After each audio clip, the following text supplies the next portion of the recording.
하나님 말씀을 보겠습니다. 잠언 18장 12절 말씀을 보겠습니다. 구약성경 잠언 18장 12절입니다.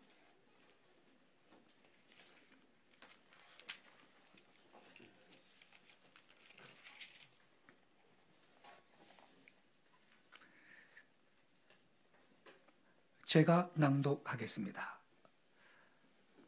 사람의 마음의 교만은 멸망의 선봉이요 겸손은 존귀의 길잡이니라. 아멘. 한 절만 더 보겠습니다. 야고보서 4장 6절을 보겠습니다. 신약성경 야고보서 4장 6절입니다.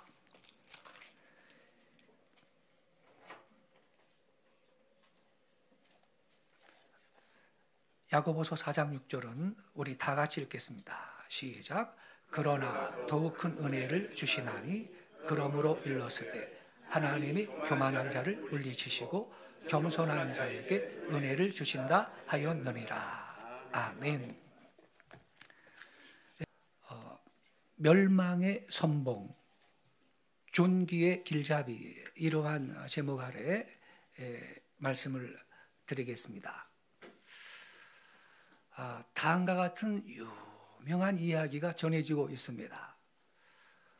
어느 날 프란치스코의 사랑하는 제자 가운데 한 사람이 깊이 기도하며 명상 가운데 있었습니다. 그때 환상 중에 그는 천국으로 이끌려 올라가게 되었고 천국의 화려한 광경을 구경하게 되었습니다. 이것저것을 살펴보는 중에 아주 가장 높게 영광스럽게 장식된 보좌를 보게 되었습니다. 그런데 그 보좌에는 앉아있는 사람이 없었습니다. 이 빈 보좌를 보고 천사에게 물어봤습니다. 대체 이 보좌는 누구를 위해서 만들어 놓은 것입니까? 누구를 위해서 예비한 것입니까? 천사가 대답을 했습니다. 세상에서 제일 겸손한 프란치스코를 위해서 마련된 것이요. 이렇게 답변을 하는 것입니다. 이 말을 듣는 순간 아무리 자기 스승이라 할지라도 이거 너무 높임받는 거 아니야? 이러한 생각이 들면서 시기심이 일어나는 것이었습니다. 우리 스승이 그런 대접을 받을 만큼 위대한 스승은 아닌데 이런 생각이 들었지만 뭐라 할 말이 없었습니다. 이제 그는 환상에서 깨어났습니다. 그리고 자기 선생님을 계속 따라다니면서 지켜봤습니다. 이분이 그렇게 위대한 분인가? 하늘에서 그렇듯 높이는 분이냐?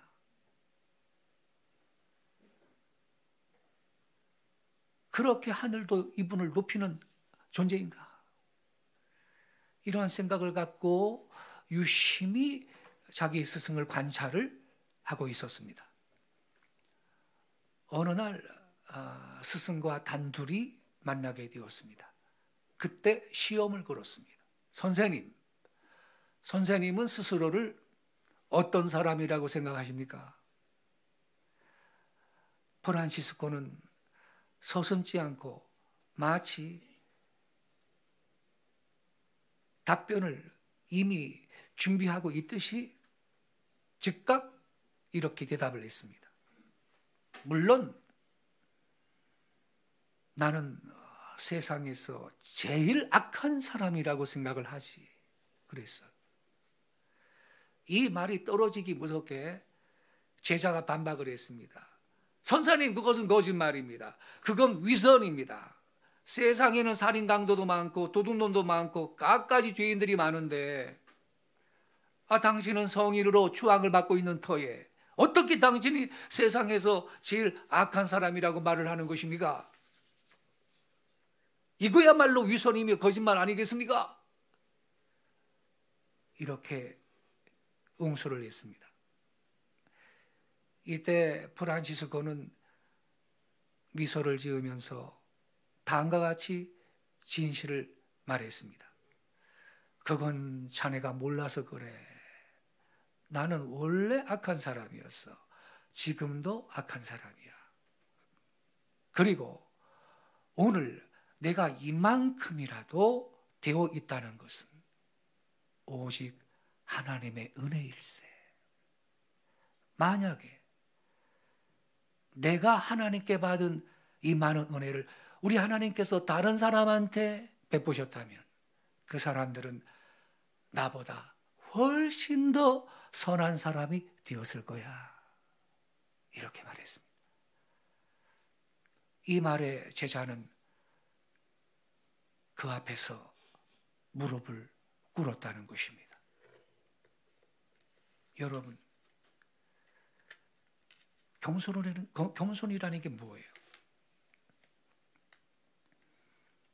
자기가 스스로 나는 겸손하다. 이런 사람은 교만한 사람입니다. 난 아직도 한참 멀었다. 아직도 난 교만하다. 이러한 사람이 그래도 겸손한 사람인 것입니다. 나는 선한 사람이다. 이런 사람은 악한 사람입니다. 난 아직 한참 멀었다. 나는 누구보다 악한 사람이야. 그 사람이 그래도 선한 사람입니다. 이걸 잊지 마세요. 사도 바울은 자기 자신에 대해서 뭐라 그랬나요? 나는 죄인 중에 괴수다 그랬습니다. 어떤 날 빛의 천사로 둔갑을 한 사탄 마귀가 사막에서 수도를 하고 있는 거룩한 교부 한 사람을 만나서 이렇게 시험을 했다고 합니다.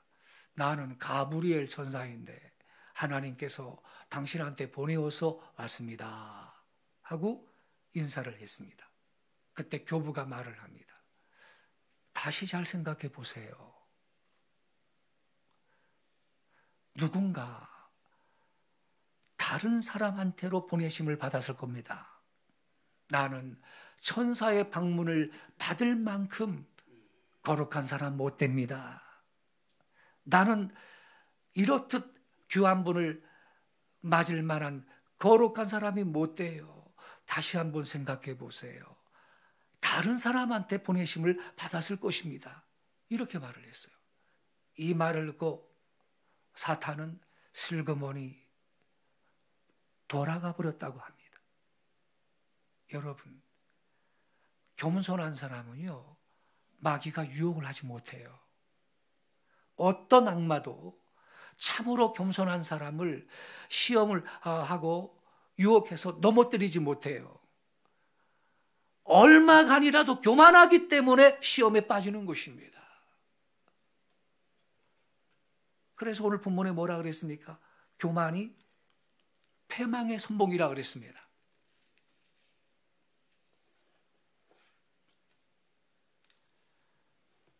케네디 대통령 알죠?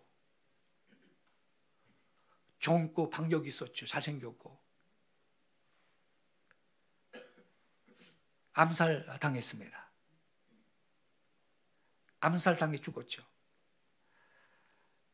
케네디가 죽고 나서 기독교의 어느 잡지에 이러한 기사가 실렸었습니다. 그렇게도 젊고 그렇게도 멋있고 그렇게도 용기 있는 뉴 프론티어의 기수가 그렇게 갑자기 우리 눈앞에서 사라지다니.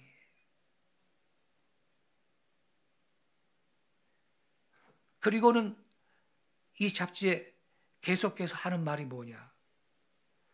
You may be the next. 당신이 바로 그렇게 될지 모른다. 이렇게 경고했습니다. 그러므로 자만할 수 없습니다. 교만한 태도로 살 수가 없습니다. 오만 방자하게 활동할 수가 없는 것입니다. 우리는 모두 하나님 앞에 겸손을 배워야 할 것입니다. 권력이 있습니까? 그 권력에 대해서 겸손해야 되고, 학문이 높습니까? 자기의 그 학문에 대해서 겸손해야 하며, 돈 많아요? 자기의 부에 대해서도 겸손해야 하고, 젊습니까? 이 젊음에 대해서도 겸손해야 되고, 남보다 좀 미모가 뛰어난가요? 그 미모에 대해서도 겸손해야 할 것입니다.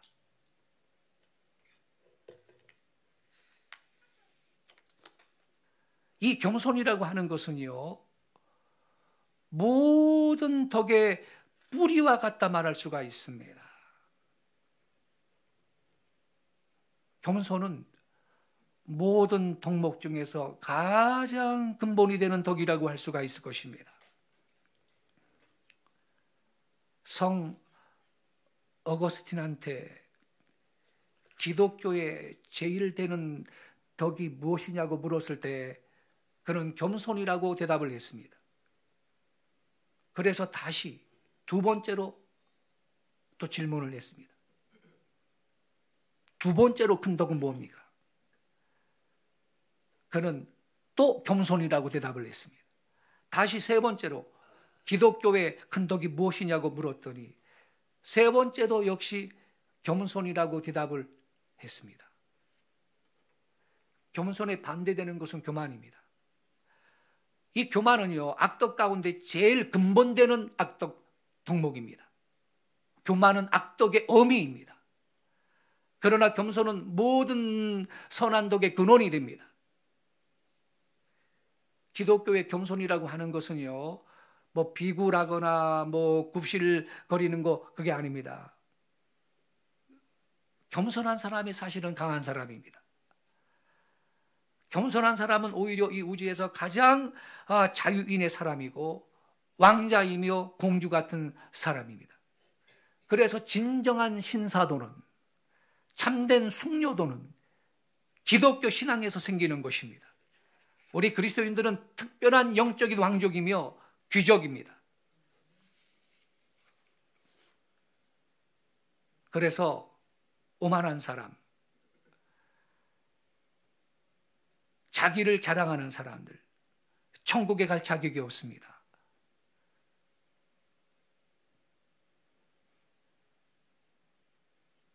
한 성자는 평생 기도할 때마다 나는 무익한 종입니다. 죄인 중에 죄인입니다. 그걸 늘 되풀이했다고 합니다.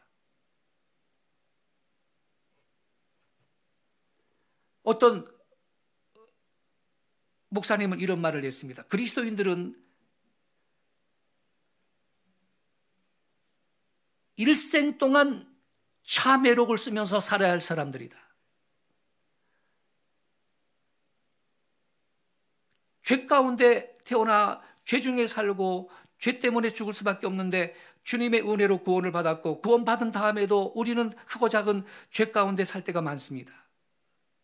그래서 겸손한 마음으로 일생 동안 참회록을 쓰면서 살아야 할 사람들이 그리스도인이라고 말을 했습니다. 따라서 자기를 높이고 자기를 자랑하는 사람은 천국 갈 자격이 없습니다. 사도 바울을 비롯한 모든 순교자들은요, 주여 내가 잘한 것이 아무것도 없나이다, 그렇게 고백했습니다. 당신 앞에 자랑할 것이 아무것도 없나이다, 나는 무익한 종입니다. 당신의 은총으로 구원받은 걸 감사합니다라고 고백한 사람들인 것입니다.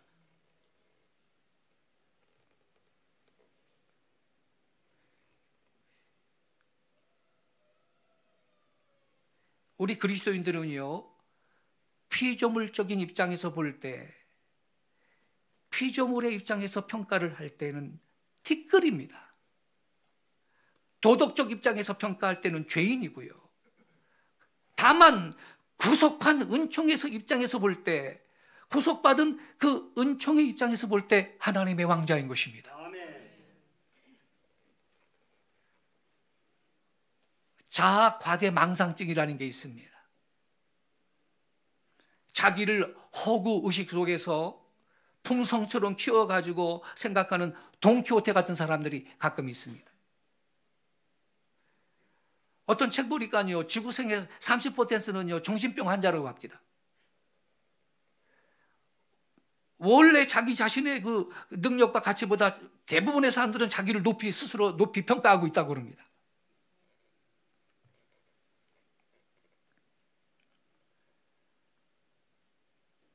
여러분, 새들 가운데 있잖아요. 타조도 있고, 그죠, 타조. 타조가 노래를 잘해요? 요만한 종달새가 노래를 잘해요? 종달새죠. 이 새들을 보면요, 뭐 타조를 의시해가지고 말이죠, 뭐 독수리, 날개 피면 말입니다. 막 2m 정도 되는 독수리도 있대. 독수리, 부엉이, 솔개, 뭐 타조, 칠면조. 이러한 새들은요, 노래를 잘 못 불러. 아주 듣기도 싫어요. 예. 그런데 작은 새들의 그 아름다운 소리, 작은 새들은 얼마나 아름다운 소리로 이 노래를 합니까? 큰 새들의 노래는 아름답지가 못해. 숲속에서 노래하는 작은 새들이 얼마나 아름다운 소리로 노래를 잘 부르는지 몰라요. 그런 거로 덩치 크다고 교만하면 안 됩니다.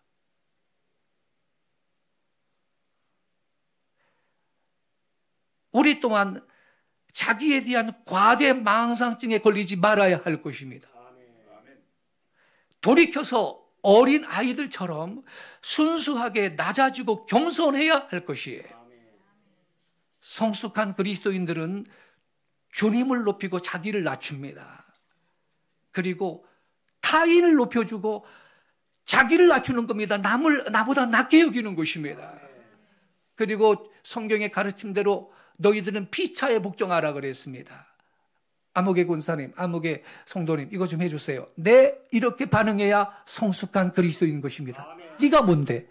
아직 모르는 것입니다.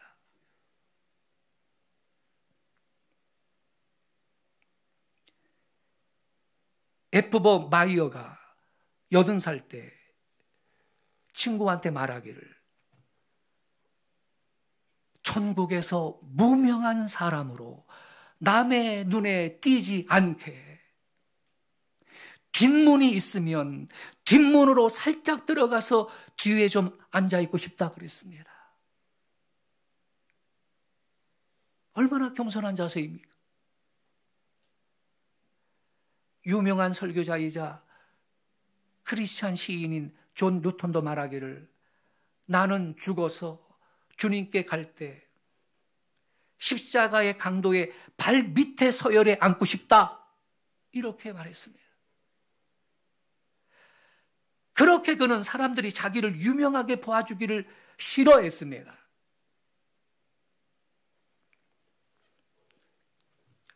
지동소를 주장한 코페르니쿠스도요, 그의 임종시에 천체의 회전이라는 그의 책을 손에 쥐어주니까 나를 위대한 학자로서가 아니라 바울이나 베드로에게 주신 그런 감당할 수 없는 은혜로 나를 대해주시는 것을 감당하지 못하겠으며 차라리 저 십자가 강도에게 주신 그런 은총의 대상으로서 내가 그 은혜를 받고 싶다, 이렇게 고백했습니다.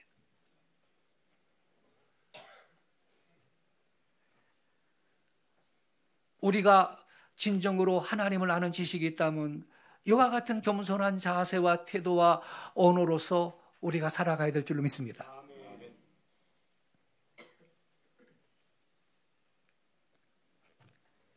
에든버러 대학의 제임스 심프선 경은 진통제를 발견한 사람입니다.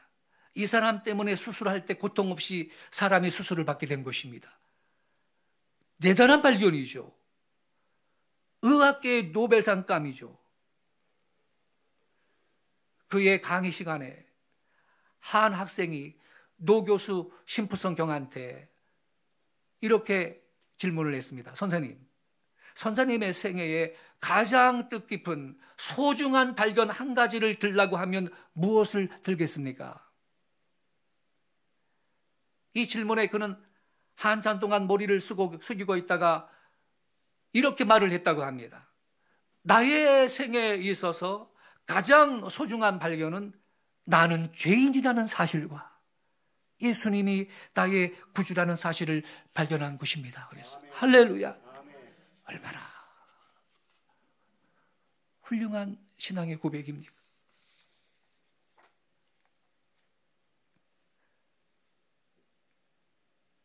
성도 여러분, 하나님의 은혜는 이렇게 낮은 대로 흘러와 머물 걸 믿으시기 바랍니다.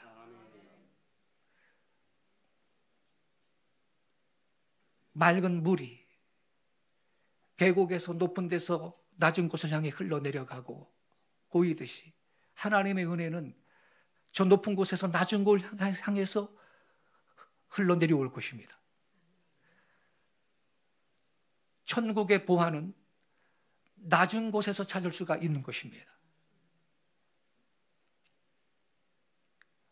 가끔 말이죠, 어떤 과학자들이 신기술을 발명을 하죠.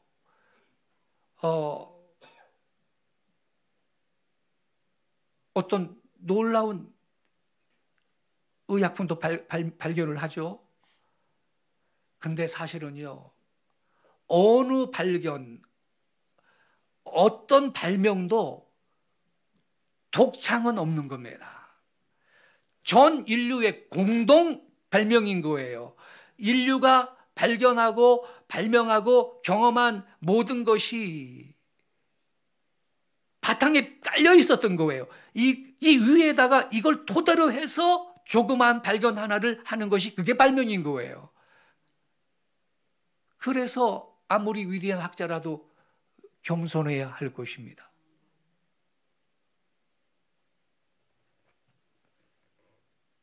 노예를 조상으로 가지지 않는 왕은 한 사람도 없다는 말이 있습니다. 왕을 조상으로 가지지 않은 왕도 한 사람도 없다, 이런 말이 있습니다. 강도나 살인자를 조상으로 가지지 않은 그러한 성자는 없다. 성자를 조상으로 가지지 않은 살인자나 강도도 없다. 거지를 조상으로 가지지 않은 부자도 없다. 부자를 조상으로 가지지 않은 거지도 없다, 이런 말이 있습니다. 그런 거로 우리는 좀 잘났다고 교만할 거 없고, 지금 내가 어렵다고 좌절할 것도 없는 것입니다.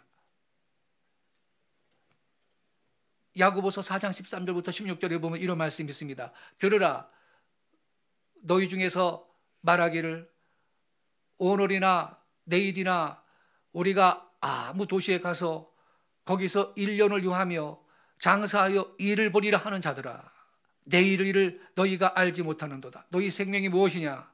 너희는 잠깐 보이다가 없어지는 안개니라. 너희가 도리어 말하기를 주의 뜻이면 우리가 살기도 하고 이것저것을 하리라 할 것이거늘 이제 너희가 허탄한 자랑을 자랑하니 이러한 자랑은 다 악한 것이다. 그런 거로 우리는 내일 일을 함부로 자랑하지 말고 오늘 하루하루를 주님께서 주신 날로 감사하며 겸손하게 살아가야 될 줄로 믿습니다. 겸손하게 주님과 동행해야 할 것입니다. 곧 부활절이 다가오고 종료주일을 맞이할 것입니다. 4월 첫째 주일입니다. 예수님께서 십자가를 지시기 위해서 예루살렘으로 입성을 하시지요. 그런데 그때 예수님은 나귀를 타고 입성하셨죠. 종려나무 가지를 흔들면서 호산나, 주의 이름으로 오시는 이여 환영하고 찬양했죠. 근데 예수님이 그때 새끼 나귀를 타고 입성을 하셨는데 왜 그랬느냐? 겸손하여 나귀 새끼를 탔다 그랬습니다. 성경에. 겸손하여 나귀 새끼를 탔다. 중요한 말씀입니다. 무릇 왕이면 겸손해야 하는 것입니다. 어느 왕이든지 어느 권세든지 교만하면 끝나는 것입니다. 하나님도 계속 내버려 두지 않습니다. 예수님이 온유하고 겸손해서 나귀 새끼를 타고 입성을 하셨다. 이것이 성경이 주는 내용입니다. 예수님께서 겸손해서 새끼 나귀를 타고 올라가셨다. 백마를 타고 우렁한 이 우렁찬 방파르가 울리고 나팔 소리 가운데 거창하게 임하는 그러한 유의 대관식이 아니었습니다. 나귀 새끼를 타고 조용히 올라가시는 대관식이었습니다. 우리는 이 겸손을 예수님께로부터 배워야 합니다. 그래서 예수님이 직접 말씀하셨습니다. 나는 마음이 온유하고 겸손하니 내게 와서 내게 배워라 그랬습니다. 미국의 어느 청년이요, 아주 똑똑하고 의지가 강해서 딴에는 마음만 먹으면 못할 일이 없다는 것이었습니다. 이렇듯 자신만만 패기 있는 청년이었는데 장래의 출세를 위해서 군의 장교로 입대를 했습니다. 그러나 너무 똑똑하고 너무 똑똑한 척하고 너무 완벽하고 해서 그는 많은 사람들로부터 미움을 받았습니다. 마침내 쫓겨났습니다. 그는 크게 실망을 하고 농촌으로 들어가서 농사를 하며 지냅니다. 거기서 깨지고 부서지고 겸손해지고 온유해졌습니다. 남북전쟁이 일어났습니다. 가만히 있을 수가 없어서 그는 사병으로 입대를 했습니다. 사병으로 들어가 고생을 하면서 온유와 겸손과 순종을 배우고 익혔습니다. 그런 가운데 점점 많은 사람들로부터 존경을 받고 인정을 받아서 장교가 되었고 또 계급이 계속 올라가서 마침내 그의 덕과 그의 겸손과 그의 온유함과 인격이 링컨 대통령에게 알려지고 국방장관이 됩니다. 그리고 뒷날 이 사람은 18대 대통령이 되었습니다. 누구냐 하면 바로 그랜트 장군입니다. 보세요, 여러분. 온유, 겸손해지고 거기서부터 그는 다시 삶을 시작을 했던 것입니다. 탈무드에 보면요, 이런 말이 있습니다. 교만한 자에게 하나님의 진리를 가르치기란 당나귀한테 음악을 가르치는 것보다 어렵다. 그렇습니다. 교만한 사람은요, 몇십 년 교회 나가도 은혜 못 받습니다. 그 많은 난들을 기도해도 은혜 받지 못합니다. 언젠가는 겸손해지고 나서야 비로소 말씀이 들려지고 은혜가 되는 것입니다.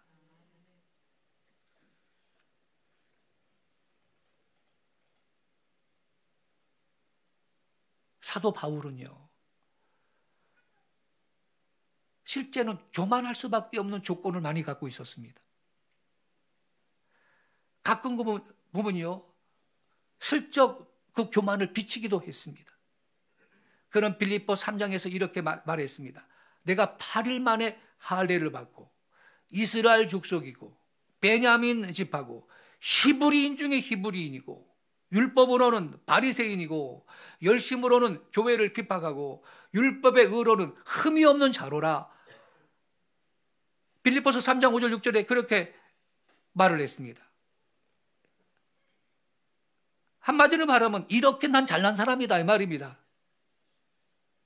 그러나 곧 이어서 빌립보 3장 8절 9절에 이렇게 말합니다. 내가 그를 위하여 모든 걸 잃어버리고 배설물로 여김은 이렇게 말합니다. 내가 모든 걸 배설물처럼 분토같이 버렸다 다 잃어버렸다라는 것입니다. 그리고 바울은요, 신령한 은혜도 엄청나게 체험을 했는데 3층 천을 올라가가지고 사람이 가히 들을 수 없는 말을 들었다고 고백했습니다. 1층 천은요, 저 구름이 떠 있고 새들이 날아다니는 하늘 1층 천이요. 2층 천은 저 대기권 밖이요. 별들이 떠 있는 3층 천은 가장 높은 하늘입니다. 천국을 말하는 건데 거기 가가지고 사람이 가히 들을 수 없는 말을 들었다고.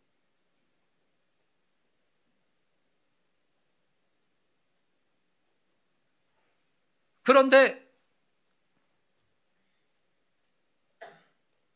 바울이 뭐라 그러냐면요, 이러한 체험을 내가 교만해질까 봐 말을 할 수 없다. 그리고 이렇게 결론을 내립니다. 여러 계시를 받은 것이 지극히 크므로 하나님이 자고하지 않게 하려고 자기에게 찌르는 가시를 주었다는 겁니다.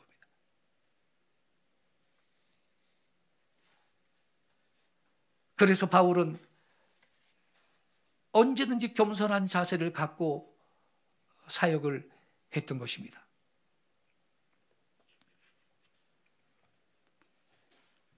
우리 기독교 신앙에 있어서 겸손이란 너무나도 중요한 덕목입니다. 모든 그리스도인에게 있어서 또 저와 여러분에게 있어서 겸손은 너무나도 중요합니다.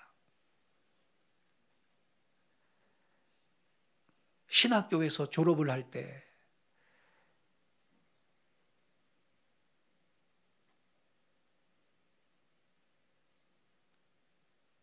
많은 그 총장들이 이렇게 권면을 합니다. 여러분이 이제 목회자가 되고 사역의 현장에서 활동을 하면 하나님이 은혜를 주고 또 큰 그 부흥도 줄 수가 있고 재정도 많이 생길 수도 있고 하나님의 은혜로 또 부유해질 수 있고 많은 사람이 따를 수 있고 높아질 수 있다. 그런데 3G를 조심해라. 3G. 첫째, 골드라 그랬습니다. 골드. 둘째, 걸.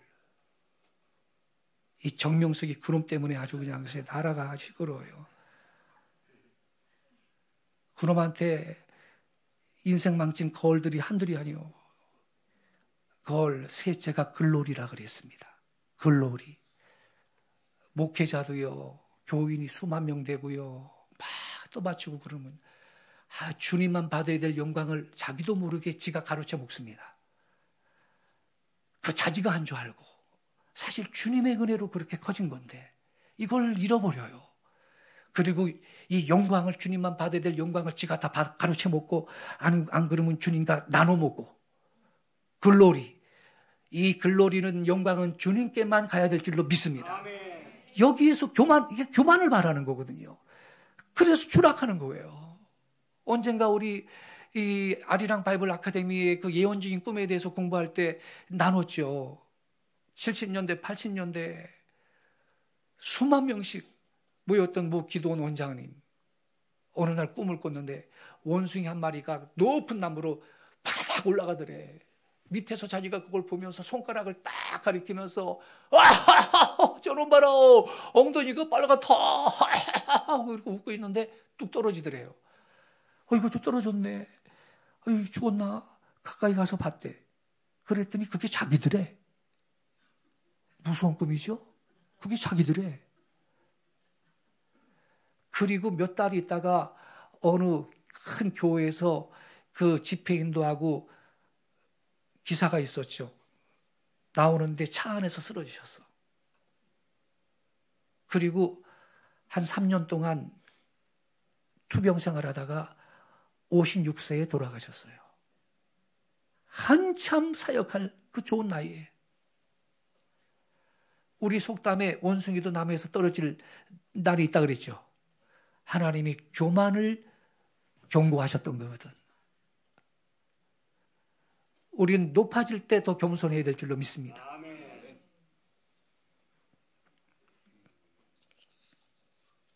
성경은 겸손에 대해서 이렇게 말씀하고 있습니다. 시편 22편 26절, 겸손한 자는 먹고 배부를 것이라 그랬습니다. 잠언 22장 4절, 겸손과 하나님을 경외하는 것의 보응은 재물과 영광과 생명이니라 그랬습니다.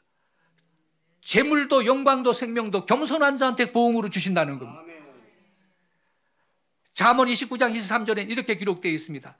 사람이 교만하면 낮아지게 되겠고 마음이 겸손하면 영예를 얻으리라.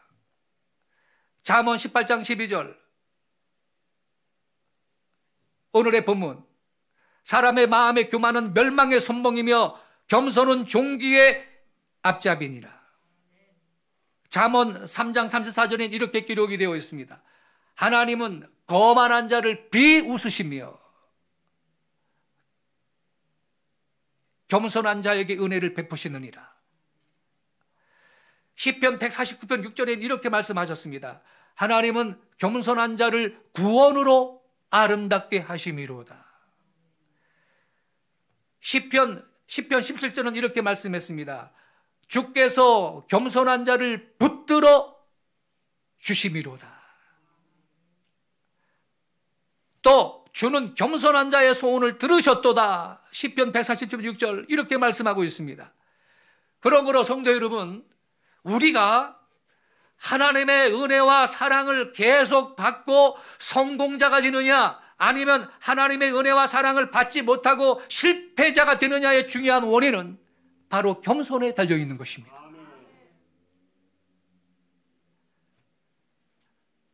성경은 말씀합니다. 미가서 6장 8절에 이렇게 기록되어 있습니다. 여호와가 너한테 구하는 게 무엇이냐? 겸손히 내 하나님과 함께 행하는 것이 아니냐? 그래서 여러분, 하나님은 오늘도 겸손한 자를 찾으시고 겸손한 자한테 각종 좋은 은사를 주시는 것입니다. 오늘의 본문 야고보서 4장 6절에 이렇게 말씀했습니다. 그러나 더욱 큰 은혜를 주시나니 그러므로 일러서되 하나님이 교만한 자를 물리치시고 겸손한 자에게 은혜를 주신다 하였느니라. 겸손한 자한테 은혜를 주신답니다. 높은 곳에 있는 물이 낮은 웅덩이로 계속 흘러내려 보이듯이 겸손한 자에게 더욱 큰 은혜가 있는 것입니다. 하나님이 교만한 자를 물리치신다 그랬는데, 여러분, 물리치시는 정도가 아니고 대적하신다 그랬습니다. 베드로전서 5장 5절엔 이렇게 기록이 되어 있습니다. 젊은 자들아, 이와 같이 장로들에게 순종하고 다 겸손으로 허리를 동이라. 하나님은 교만한 자를 대적하시되 겸손한 자들에게 은혜를 주시느니라. 성도 여러분, 그런 거로 우리는 어거스틴의 말대로 첫째도 겸손, 두 번째도 겸손, 세 번째도 겸손한 마음으로 하나님과 동행할 수 있기를 바랍니다. 우리가 이러한 자세와 이러한 언어 생활과 이러한 태도로 살아갈 때 하나님은 우리를 위해서 예비하신 은혜를, 더 큰 은혜를 올 한 해 동안, 우리의 남은 일생 동안 채워주실 줄로 믿습니다. 기도하겠습니다.